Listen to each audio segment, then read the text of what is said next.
Salut tout le monde. Dans cette vidéo, nous allons voir le circuit économique. Donc, comme vous le savez, dans la vie économique, nous avons plusieurs opérations, des milliers et on peut dire même des millions d'opérations qui s'effectuent durant toute l'année.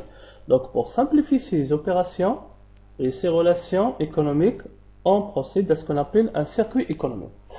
Avant d'entamer le circuit économique, nous allons vous rappeler les agents économiques que je crois que vous connaissez déjà.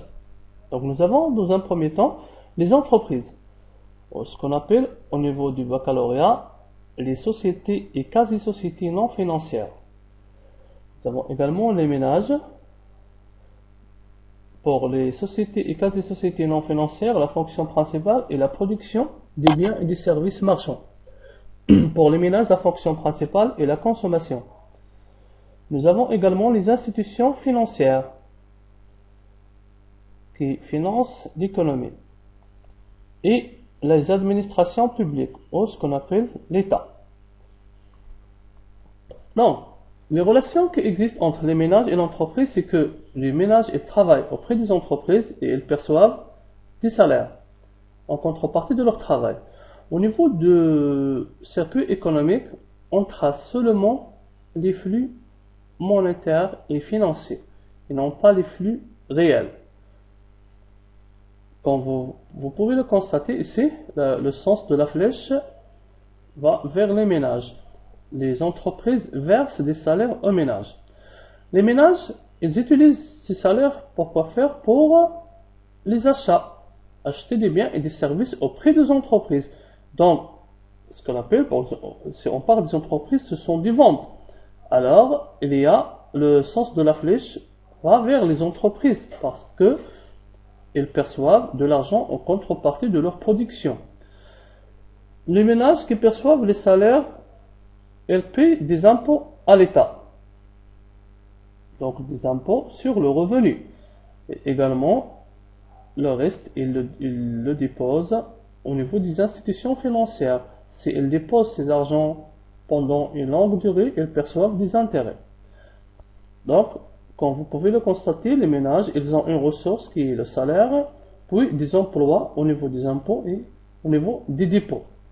Mais lorsque les ménages ont besoin d'argent, ils peuvent emprunter, c'est-à-dire emprunter de l'argent auprès des institutions financières et avoir des crédits en contrepartie, bien évidemment, des intérêts. Donc, lorsque les ménages déposent de l'argent, ils perçoivent les intérêts.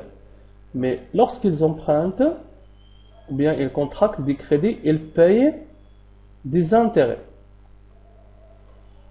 Bien, en ce qui concerne les entreprises, leur recette principale, ou bien leur ressource principale est la vente des biens et des services. Mais lorsqu'ils ont besoin d'argent, ils peuvent également emprunter auprès de la banque. Et bien évidemment, ces emprunts ne sont pas gratuits, car les entreprises doivent payer des intérêts.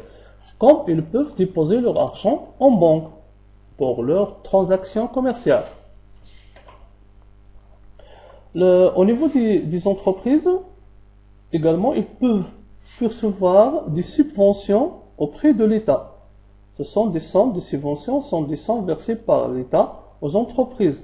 Soit on distingue entre des subventions d'exploitation et des subventions d'investissement. Après avoir réalisé des bénéfices, les entreprises doivent payer des impôts aux administrations publiques, ou bien à l'État.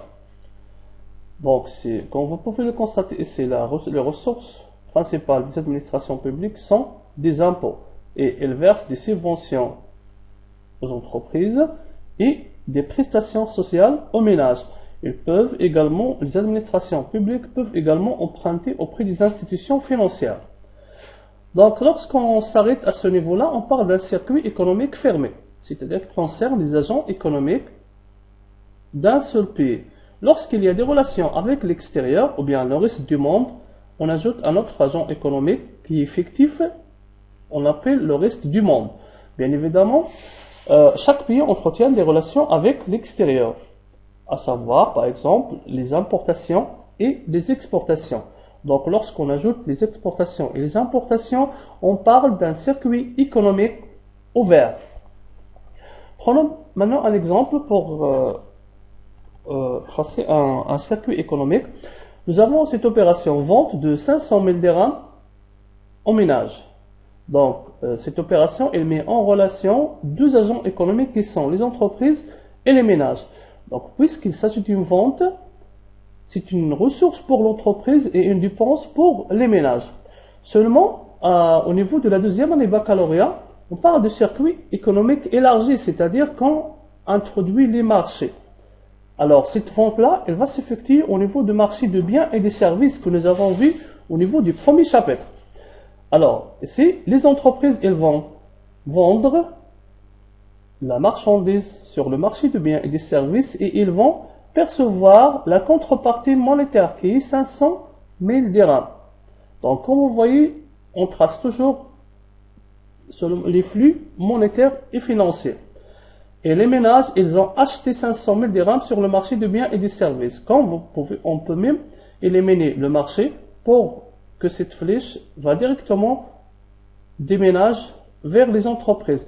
Mais là, comme je viens de dire, on parle d'un circuit économique élargi, c'est-à-dire qu'on trace également, on fait également allusion au marché, que ce soit le marché de biens et des services, le marché de capitaux, le marché de travail, ou bien le marché de change. Une illustration d'une deuxième opération, nous avons ici des subventions reçues de 230 000 dirhams. Donc, lorsqu'on parle des subventions, à partir de sa définition, nous devons savoir que cette opération met en relation les administrations publiques, bien l'État, et les entreprises. Bien évidemment, les subventions, ce sont des sommes versées par l'État aux entreprises. Alors, la flèche ira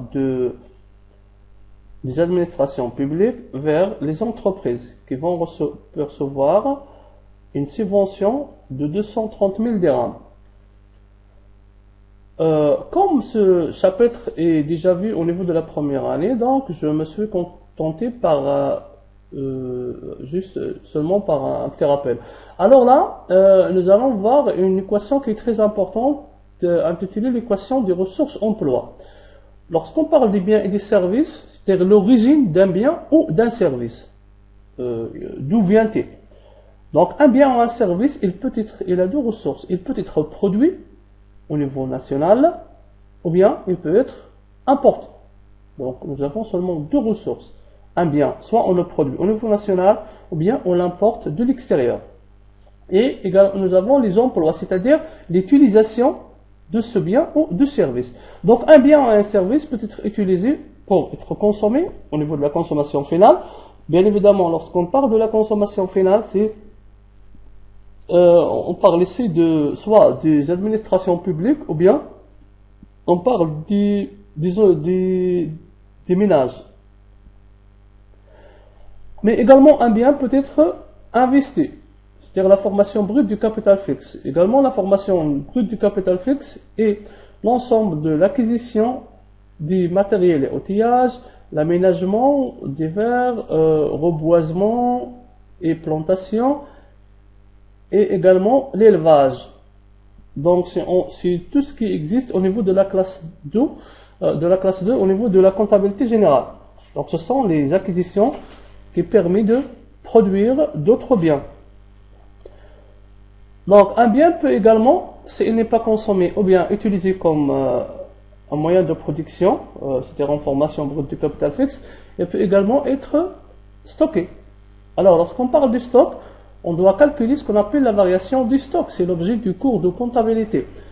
Parce qu'on ne peut pas compter le cumul du stock depuis par exemple 2000 ou bien 1990. Alors on fait une variation pour voir le stock de l'année en cours.